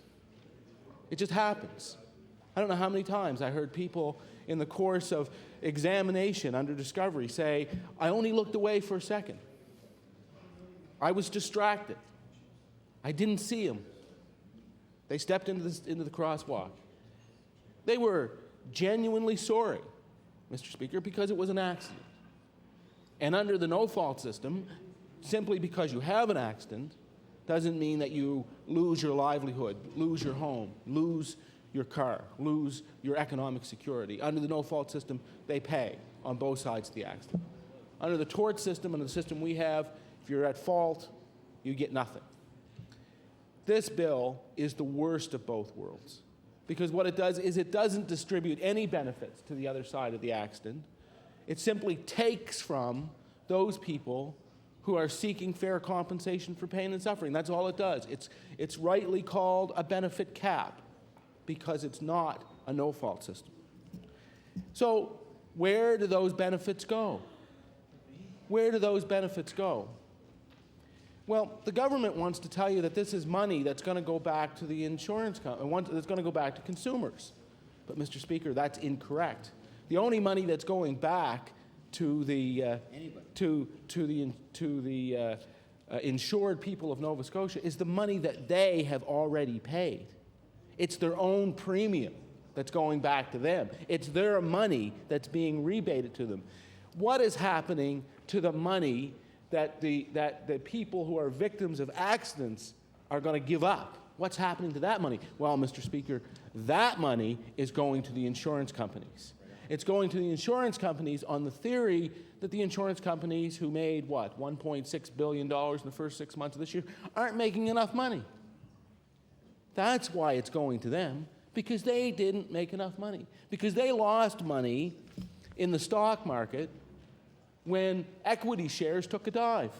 Well, anybody who's got an RRSP can tell you that happened to them too. There was one guy who said it was like if I was a plumber and I went down to the casino and I put $10 into the slot machine, I lost it.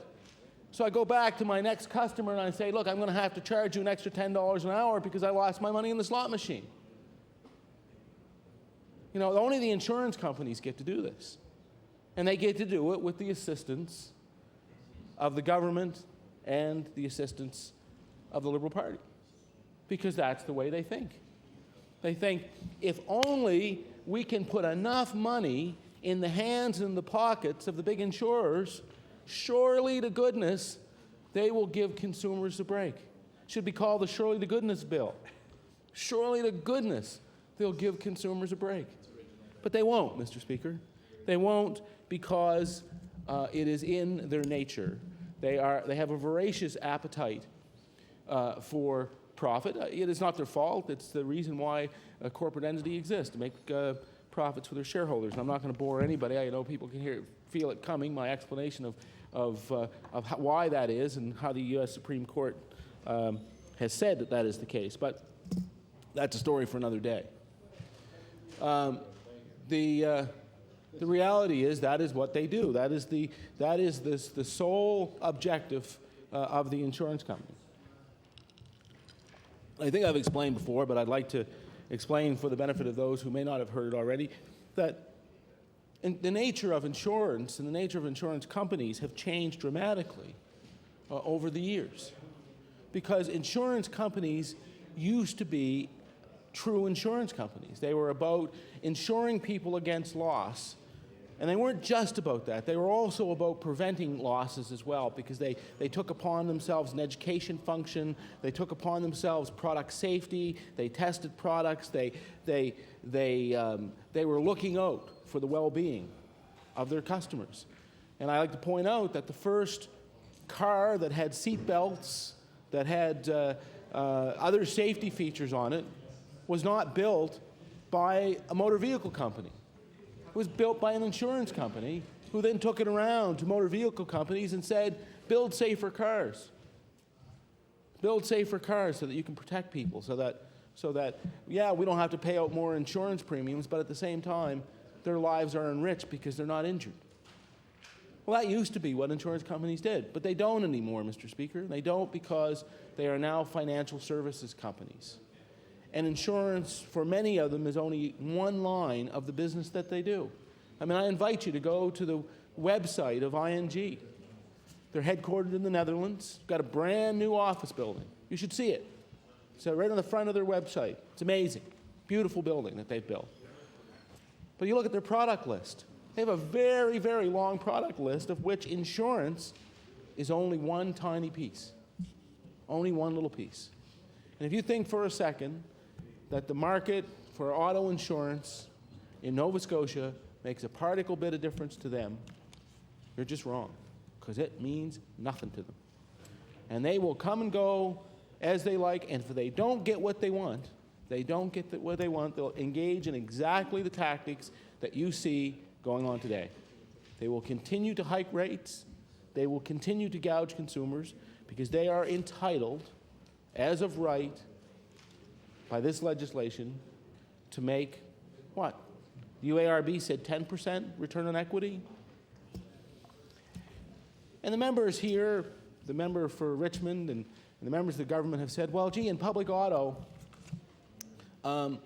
you know, we have all these questions. Well, they've asked the questions thousands of times, and they've got the answers, and they just ignore them. For example, Mr. Speaker, they talk about startup and administrative costs and stuff like that. Well, who do they think pay the administrative costs of the private companies? They're the consumers. It comes out of the pockets of the people who pay their premiums regularly. That's where the money comes from. You know, Mr. Speaker, it's not a secret, except that what also is not a secret is that 27 cents of every premium dollar goes into administration in the private insurers. And we invite them to compare that to what happens in public insurance. I think Saskatchewan was something like 2.5 cents. And Manitoba was 7 cents, and I think the highest was BC at 15 cents. By any stretch of the imagination, Mr. Speaker, half of the administrative costs in public auto. No profit margin, because they set their rates in order to match their claims. British Columbia has a $5 billion loss reserve. And the leader of the Liberal Party has the gall to go around and tell people BC loses money every couple of years. This is nonsense. Just absolutely nonsense. They have a $5 billion loss reserve, and because they set their rates so they match their loss reserves, some days, some years, they don't bring in enough premium, so they take it out of the loss reserve. And then they adjust their premium, and the next year they make a profit. And they maintain their loss reserves just like every other insurance company, Mr. Speaker. You know, it just is amazing that they make these kinds of accusations. And they do it freely, and they pretend, because they don't care, they pretend it's the truth. Well, Mr. Speaker, you know something? In New Brunswick, people are starting to get the message. And they're getting the message in part because, as was pointed out, Sean Graham, the leader of the Liberal Party in New Brunswick, is saying that the auto insurance companies have had their chance and that they are now going to move forward with a public auto insurance plan if they have the opportunity. Now, I wish that the member for Richmond or the member for Glace Bay or any of the members that have all this devastating information about public auto insurance would take the time to get in their car and drive the 2 or 3 hours up to see Mr. Graham and tell him how wrong he is and, you know, what the research is that would make public auto so devastating in the provinces of New Brunswick and Nova Scotia, for that matter. Well, you know something, Mr. Speaker? Oddly enough, Mr. Sean Graham, the leader of the Liberal Party in New Brunswick, is not the only person who wants a lesson in public auto insurance, because I understand that Gary Dewar, the Premier of Manitoba, spent some 2 hours talking to the Bernard Lord caucus this morning because they wanted to know about public auto. And Mr. Lord has said, that public auto is clearly an option for New Brunswick. Now, the member for Richmond has just said, and I don't know if people can hear, but he has just said, tell him to come see us. Well, you know something, Mr. Speaker? I invite Mr. Graham, Mr. Danny Graham, and the Premier to go and see Mr. Dewar. In fact, I'm betting that they could go up right now. They could go up now, Mr. Speaker. We offered them a ticket. We offered them tickets, for crying out loud, to Manitoba or Saskatchewan to go and visit. You know, Mr. Speaker, they would have the opportunity. They would have the opportunity to speak to him about the benefits. Order. Remind the member not to use names of members of the legislature. Well, Okay, the honourable member has the floor. Thank you for the reminder, Mr. Speaker, but in differentiating between Mr. Sean Graham, the leader of the Liberal Party of New Brunswick, and Mr. Danny Graham, the leader of the Liberal Party, it would be, of course, necessary to use their first names, or lest I confuse their... But I guess what I could say is the member for Halifax Citadel, if that would make the members of... Okay, we're getting a lesson from the member from Truro Bible Hill.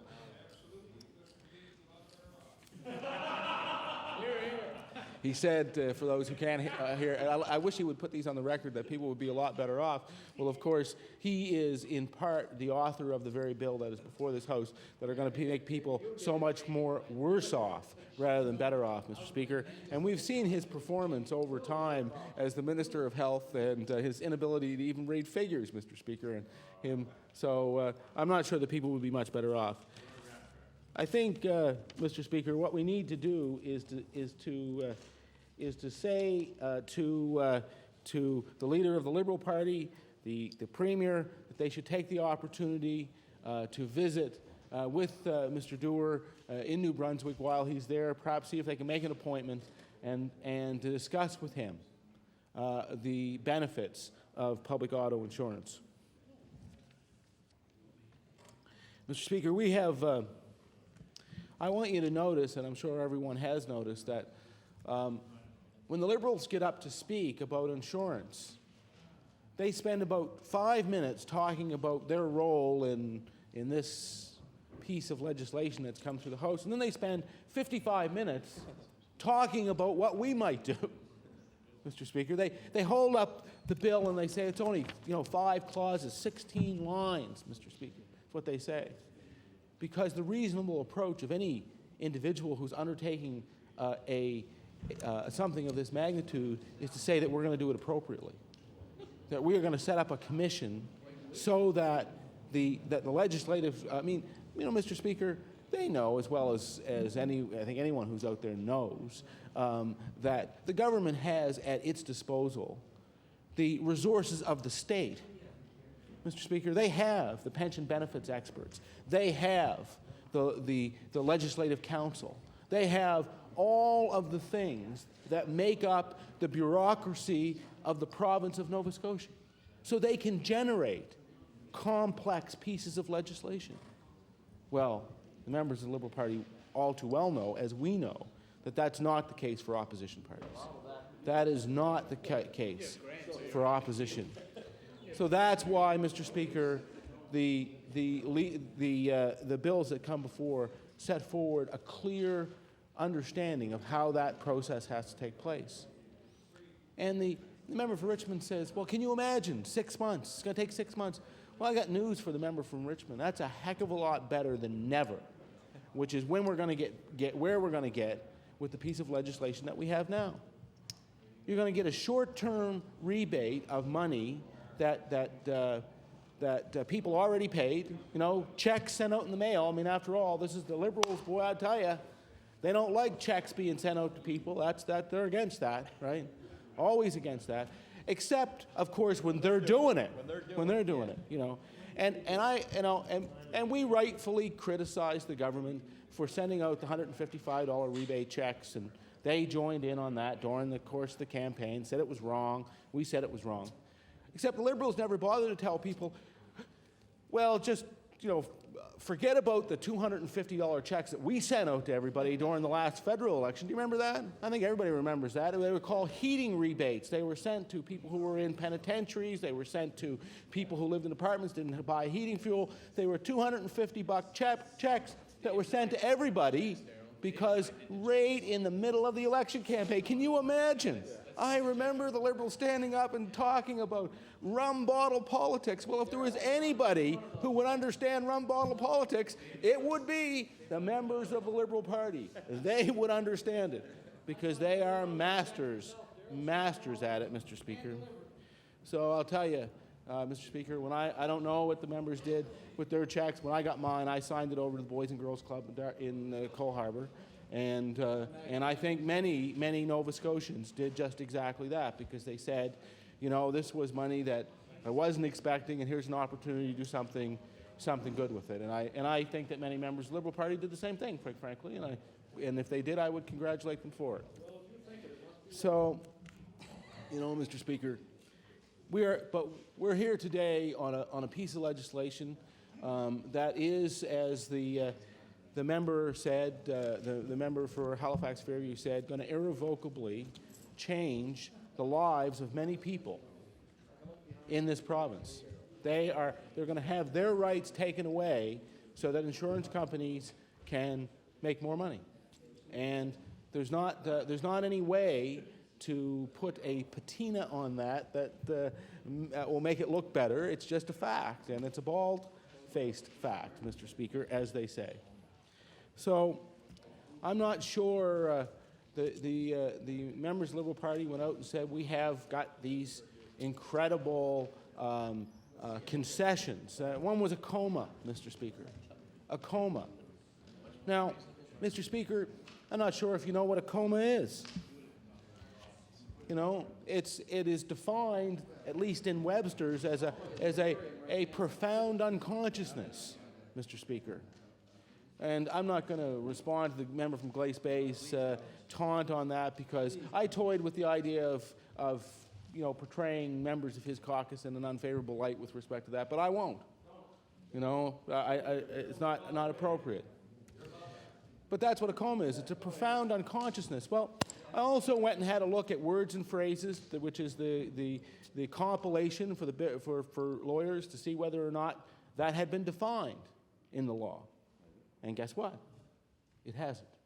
So I went to Black's Law Dictionary to see if it was maybe defined in other parts, in other jurisdictions. And it wasn't, or at least it didn't appear in Black's. So, Mr. Speaker, the problem, of course, is what really is a coma, and how is a court of law going to define it? How broad is it going to be? A state of profound unconsciousness. Is that when you go to bed at night? Do you lapse into a temporary coma? Is that what you do? Clearly not conscious.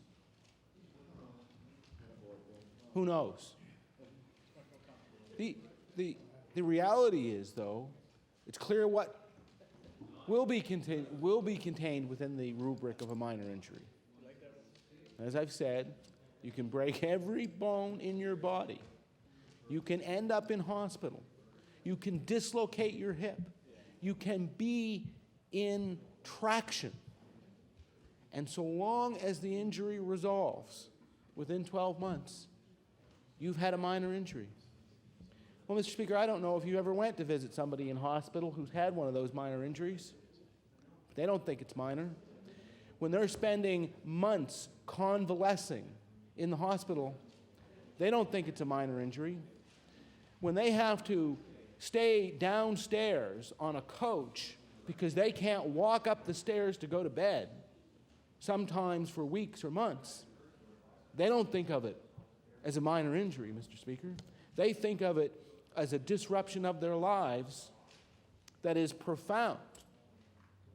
When they can't play or coach ball with their kids, they can't play soccer, they can't play basketball, they can't ski, they can't work on the house. Can't do any of those things, Mr. Speaker. They don't think of it as being a minor injury. They think of it as a profound interruption in their lives for which they deserve to be compensated.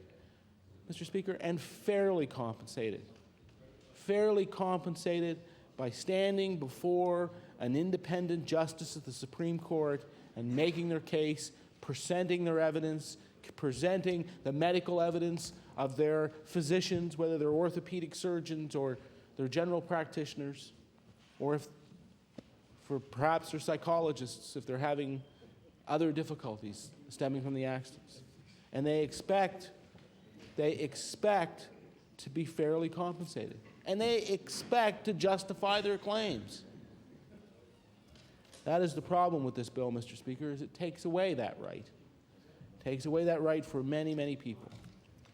The member for Fairview pointed out that this is a a situation where the government said, for greater certainty, the following things are excluded. And he pointed out that, in a sense, that's truly mocking the process, because what it means is that those particular injuries probably did fall into the definition. Maybe they did, maybe they didn't, but just in case, we'll put them in this form.